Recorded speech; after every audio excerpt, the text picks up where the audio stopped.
गौरी पुत्र गणेश भगवान की जय। बोलिए चौथ माता की जय। हे प्रिय भक्तों, आज मार्गशीर्ष मास की कृष्ण पक्ष की चतुर्थी तिथि है। तो आज की इस वीडियो में आप सुनेंगे चौथ माता की कथा और भगवान श्री गणेश की बहुत ही दुर्लभ और पौराणिक व्रत कथा। तो आइए पूरे भक्ति भाव से आज की इस पावन कथा का रसपान करते हैं। जय श्री गणेश। किसी गांव में एक बुढ़िया माई अपने बेटे के साथ रहती थी। वह बहुत गरीब थी। उनका बेटा जंगल से लकड़ी काट कर लाया करता था, उसी से उनका गुजारा होता था। बूढ़ी माँ धार्मिक प्रवृत्ति की औरत थी। वह नियम पूर्वक चौथ माता का व्रत किया करती थी। जब बूढ़ी माई का बेटा लकड़ी काट कर लाता तो बूढ़ी माई उन लकड़ियों में से कुछ लकड़ियां अलग रख देती थी और चौथ के दिन बेटे से छुपकर उन्हें बेचकर उन पैसों से सामान लेकर आती थी और 4 चूरमे के लड्डू बनाती थी। एक लड्डू अपने बेटे को देती, एक से पूजा करती, एक हथकार के लिए रखती और एक लड्डू पूजा के बाद खुद खाती थी। इस तरह वह चौथ माता की पूजा किया करती थी। एक दिन चौथ का दिन था। बूढ़ी माँ का बेटा अपनी पड़ोसन के पास गया तो उसने देखा कि पड़ोसन ने चूरमा बनाकर रखा है। तब उसने अपनी पड़ोसन से पूछा कि आज क्या त्योहार है जो आपने चूरमा बनाया है। तब पड़ोसन ने कहा कि मैंने तो आज ही चूरमा बनाया है। तुम्हारी माँ तो हर चौथ के दिन चूरमा बनाती है, क्या तुम्हें खाने के लिए नहीं देती? तब उस बूढ़ी माँ के बेटे ने कहा कि हाँ, मेरी माँ मुझे चूरमा का लड्डू देती है। तब पड़ोसन ने बूढ़ी माँ के बेटे को भड़काते हुए कहा कि तुम जो लकड़ियां लेकर आते हो उनमें से कुछ लकड़ियां तुम्हारी माँ छुपाकर बेच देती है और उन्हीं लकड़ियों को बेचकर जो पैसे मिलते हैं उन्हीं पैसों से जाकर तुम्हारी माँ चूरमा का सामान लाकर चूरमे के लड्डू बनाती है। बेटा वापस अपने घर आता है और अपनी माँ से पूछता है, माँ, मैं इतनी मेहनत से लकड़ी काट कर लाता हूँ और तुम चूरमा बना बनाकर खा जाती हो। माँ, अब बहुत हो गया, अब तो तुम मुझे छोड़ दो या फिर चौथ माता के व्रत करना छोड़ दो। तब बूढ़ी माँ ने कहा, बेटा, मैं तो यह व्रत तुम्हारे लिए ही करती हूँ। मैं तुम्हें छोड़ सकती हूँ लेकिन चौथ माता के व्रत को नहीं छोड़ सकती। बेटे ने कहा, तो ठीक है माँ, अब मैं इस घर में नहीं रह सकता। और बेटा घर छोड़कर जाने लगा। तब बूढ़ी माँ ने कहा कि हे पुत्र, तू जा तो रहा है लेकिन यह कुछ अनाज है जिससे मैंने चौथ माता की कहानी सुनी है। यह लेकर जा और जब भी तुम्हें संकट लगे तो चौथ माता का नाम लेकर कुछ दाने वहां डाल देना। बेटा मन में सोचता है कि यह सब झूठ है। उसको चौथ माता पर भरोसा नहीं था, लेकिन उसने अपनी माँ की बात मान ली और उसने वह अनाज के दाने रख लिए और वह घर से निकल गया। वह घर से थोड़ी ही दूर गया था। रास्ते में उसने देखा कि खून की नदी बह रही थी और कहीं से भी रास्ता नजर नहीं आ रहा था। उसने चौथ माता का नाम लिया और थोड़े से अनाज के दाने वहां डाल दिए और कहा कि हे चौथ माता, अगर आप सच्ची हैं तो यह रास्ता बन जाए। और इतने में ही नदी सूख गई और रास्ता साफ हो गया। वह आगे बढ़ा और जंगल में पहुंच गया। थोड़ी देर में रात हो गई और जंगल में जंगली जानवर बोलने लगे।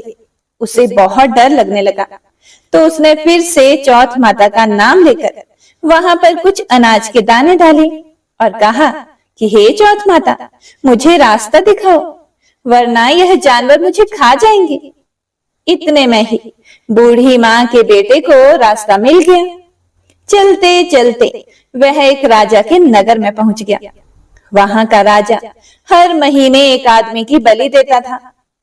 चलते चलते वह बूढ़ी माँ के घर पर गया तो उस लड़के ने देखा कि वहां बूढ़ी माँ पूड़े बना रही थी और पूड़े बनाते बनाते वह रो भी रही थी। फिर वह लड़का उस बूढ़ी माँ के पास जाकर उनसे पूछता है कि माँ जी, आप क्यों रो रही हो? तब वह बूढ़ी माँ बोली कि मेरे एक ही बेटा है और आज उसे राजा के पास बलि देने के लिए जाना पड़ेगा। यह पूड़े मैं उसी के लिए बना रही हूँ।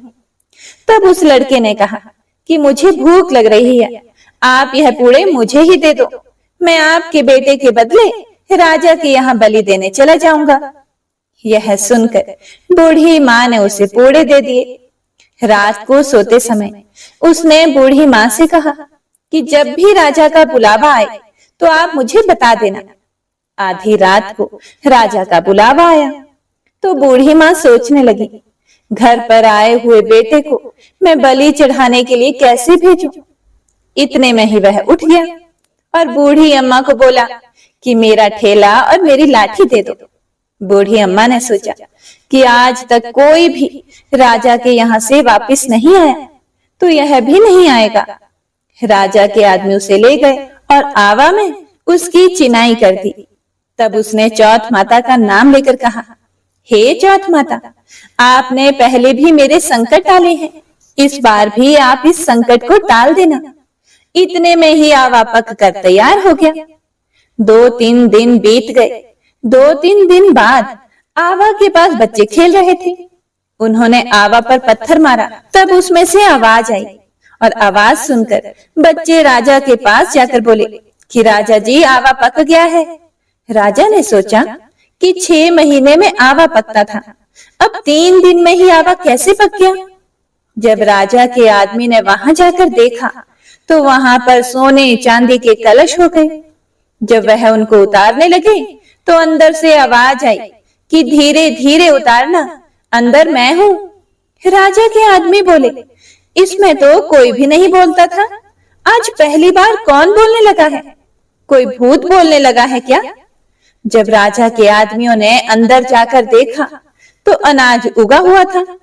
राजा के आदमी को बूढ़ी माँ के बेटे ने सारी बात बता दी। तब राजा के आदमी राजा के पास गए और राजा को सारी बातें बता दी। यह सुनकर राजा वहां पर आए और उस लड़के से पूछा कि तुम कौन हो और तुम बच कैसे गए? तब बूढ़ी माँ का बेटा बोला, मेरी माँ चौथ का व्रत करती है, मैं तो चौथ माता के प्रभाव से बच गया। राजा को उस पर यकीन नहीं हुआ। तब राजा ने उसकी परीक्षा लेने के बारे में सोचा। तब राजा उससे बोला कि तुम एक घोड़े पर चढ़ जाओ और मैं दूसरे घोड़े पर चढ़ जाऊंगा। तुम्हारे हाथ पैर रस्सी से बांध लेंगे। अगर रस्सी खुलकर मेरे हाथ पैर में बंध जाएगी तो तुम्हारी चौथ माता सच्ची है। तो फिर वह लड़का और राजा अपने अपने घोड़े पर बैठ गए। तो उस बूढ़ी माँ के लड़के ने थोड़े से अनाज के दाने डाले और कहा, हे चौथ माता, मेरी लाज रखना।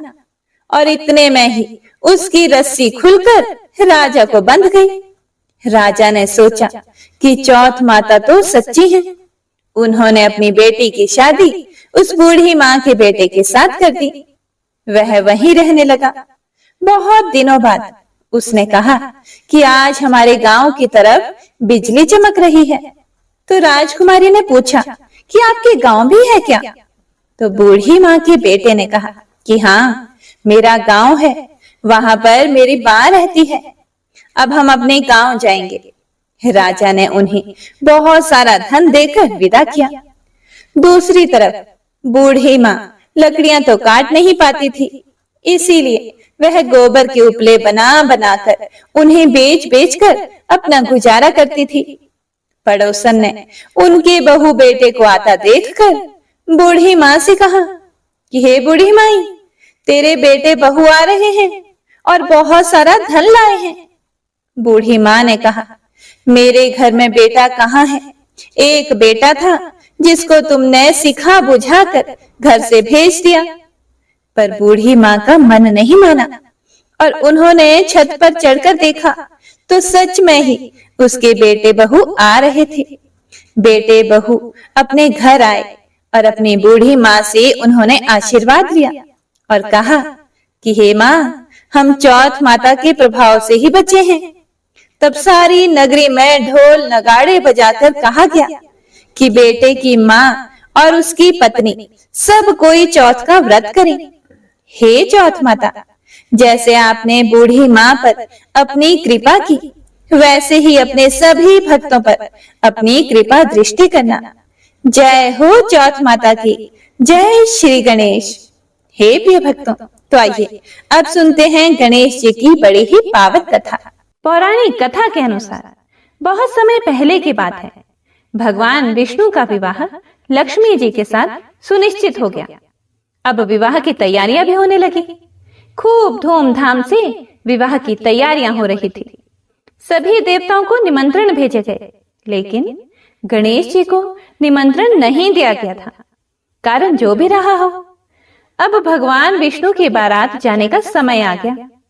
सभी देवतागण अपनी पत्नियों के साथ विवाह समारोह में आए। सभी ने देखा कि गणेश जी कहीं दिखाई नहीं दे रहे हैं। तब वे सभी आपस में चर्चा करने लगे कि गणेश जी कहीं दिखाई नहीं दे रहे। क्या गणेश जी को न्योता नहीं भेजा गया, या स्वयं गणेश जी ही किसी कारण नाराज होकर विवाह में नहीं आए होंगे। आपस में वे सभी चर्चा करने लगे। सभी को इस बात पर आश्चर्य होने लगा। किसी को कोई जवाब नहीं मिला, तो तभी सभी ने सोचा कि क्यों ना भगवान विष्णु से ही इसका हम कारण पूछ लें। विष्णु भगवान से पूछने पर विष्णु भगवान ने कहा कि हमने गणेश जी के पिता भोलेनाथ महादेव को न्योता भेजा है। यदि गणेश जी अपने पिता के साथ आना चाहते हैं तो आ जाते, अलग से न्योता देने की आवश्यकता भी नहीं थी। दूसरी बात यह है कि उनको 1.25 मन मूंग, 1.25 मन चावल, 1.25 मन घी और 1.25 मन लड्डू का भोजन दिन भर के लिए चाहिए। यदि गणेश जी नहीं आएंगे तो कोई बात नहीं, दूसरे के घर जाकर इतना सारा खाना पीना अच्छी बात भी नहीं होता। अभी वे सभी यह चर्चा ही कर रहे थे कि किसी ने सुझाव दिया, यदि गणेश जी आ भी जाएं तो उनको द्वारपाल बनाकर बैठा देंगे कि आप घर का ध्यान रखना। आप तो चूहे पर बैठकर धीरे धीरे चलोगे तो बारात से बहुत पीछे रह जाओगे। यह सुझाव सबको पसंद भी आ गया, तो भगवान विष्णु ने अपनी सहमति दे दी। अब नारद भगवान को किसी तरह से गणेश जी को बुलाने के लिए भेजा गया। गणेश भगवान ने जैसे ही निमंत्रण सुना, वे जल्दी जल्दी भगवान विष्णु के विवाह में सम्मिलित होने के लिए आ गए। अब जब समारोह में गणेश जी उपस्थित हो ही गए, तो जैसा कि सभी देवी देवताओं ने मिलकर विचार विमर्श किया था, तो गणेश भगवान को किसी तरह से समझा बुझाकर घर की रखवाली करने के लिए बैठा दिया गया। अब बारात चल दी। सभी देवी देवता बारात के साथ चल दिए। तब नारद जी ने देखा कि गणेश जी तो दरवाजे पर ही बैठे हुए हैं। तो वे गणेश जी के पास गए और उनसे रुकने का कारण पूछने लगे। नारद जी ने पूछा, क्या बात है गणेश जी, आप द्वार पर इस तरह से क्यों बैठे हो? विष्णु जी ने तो आपको अपने विवाह में सम्मिलित होने के लिए बुलाया था। वे आपको अपने साथ बारात में लेकर नहीं गए? कहीं ऐसा तो नहीं वह आपको अपने घर का द्वारपाल बनाकर यहाँ छोड़कर चले गए हो? गणेश भगवान को सारी बात समझ में आई, तो वह बहुत ही क्रोधित होकर कहने लगे, नारद जी, तब तो भगवान विष्णु ने मेरा बहुत बड़ा अपमान किया है। नारद मुनि तो सारा हाल जानते थे कि गणेश भगवान के बिना तो विष्णु भगवान की बारात आगे जा ही नहीं सकती थी। तब नारद जी गणेश भगवान को कहने लगे कि अगर आप अपनी मूषक सेना को आगे भेज दें तो वह रास्ता खोद देंगे, जिससे कि सभी वाहन धरती में धंस जाएंगे। तब तो विष्णु भगवान को आपको सम्मान पूर्वक अपनी बारात में बुलाना ही पड़ेगा। अब भला किस बात की देरी थी? अब तो गणेश जी ने अपनी मूषक सेना को जल्दी से आगे भेज दिया और सेना ने जमीन खोद दी। जब बारात वहां से निकली तो रथों के पहिए धरती में धंस गए। लाख कोशिश करने के बावजूद भी पहिए नहीं निकले। सभी ने अपने अपने उपाय किए, फिर भी पहिए तो निकल नहीं पाए बल्कि टूट गए। अब किसी की समझ में नहीं आ रहा था कि अब क्या किया जाए। तब नारद जी, जो विष्णु भगवान की बारात में पहुंच चुके थे, उन्होंने कहा, आप लोगों ने गणेश जी का अपमान करके अच्छा नहीं किया। यदि उन्हें मनाकर लाया जाए तो आपका कार्य सिद्ध हो सकता है और यह संकट भी टल सकता है। तब शंकर भगवान ने अपने दूत नंदी को भेजा और नंदी ने किसी तरह से समझा बुझाकर गणेश जी को लेकर आए। तब गणेश जी का आदर सम्मान किया गया, उनकी पूजा की गई। तब कहीं जाकर रथ के पहिए निकले। पहिए तो निकल गए, लेकिन वह टूट फूट गए थे, तो उन्हें सुधारता कौन? पास के खेत में खाती मतलब कि किसान काम कर रहा था, तो उसे बुलाया गया। खाती अपना कोई भी कार्य प्रारंभ करने से पहले ओम श्री गणेशाय नमः कहता था, गणेश जी की वंदना करता था। अब जब सभी लोगों ने उससे निवेदन किया तो खाती ओम श्री गणेशाय नमः कहकर मन ही मन गणेश जी की वंदना करने लग गया। और देखते ही देखते खाती ने सभी पहियों को ठीक कर दिया। पहियों को ठीक करने के बाद तब खाती कहने लगा, हे देवतागण, आपने सर्वप्रथम गणेश जी को नहीं मनाया होगा और ना उनकी पूजा की होगी, इसीलिए आप सभी के ऊपर यह संकट आया है। हम लोग तो मूर्ख और अज्ञानी हैं, फिर भी हम लोग सबसे पहले गणेश जी की पूजा करते हैं, उनका ध्यान करते हैं। लेकिन आप लोग तो देवतागण हैं, फिर भी आप गणेश जी को कैसे भूल गए? अब आप लोग सबसे पहले गणेश जी का नाम लेकर जाएं, गणेश जी की जय बोलकर जाएं, तो आपके सारे काम बन जाएंगे और कोई भी संकट नहीं आएगा। ऐसा कहते हुए बारात वहां से गणेश भगवान को अपने साथ लेकर चल पड़ी और फिर धूमधाम से विष्णु भगवान का माता लक्ष्मी के साथ विवाह संपन्न हो गया और सभी सकुशल घर लौट आए। हे गणेश जी महाराज, जैसे आपने भगवान के कार्य सिद्ध किए, ऐसे ही कथा सुनने वाले, सुनाने वाले और हुंकारा भरने वाले सभी भक्तों के कार्य सिद्ध करना, सभी के कष्टों को हर लेना, सभी भक्तों की मनोकामनाओं को पूर्ण करना। तो सभी भक्तजन एक बार प्रेम से बोलिए, गौरी पुत्र गणेश भगवान की जय।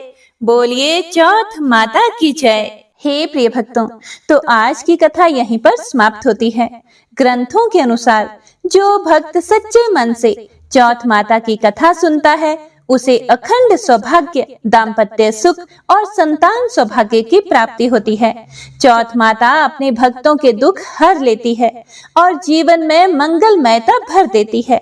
श्री गणेश जी, जो स्वयं विघ्नों का नाश करने वाले, सिद्धि बुद्धि के अधिपति और शुभता के प्रतीक हैं, उनकी कथा सुनने से सभी कार्य सिद्ध होते हैं।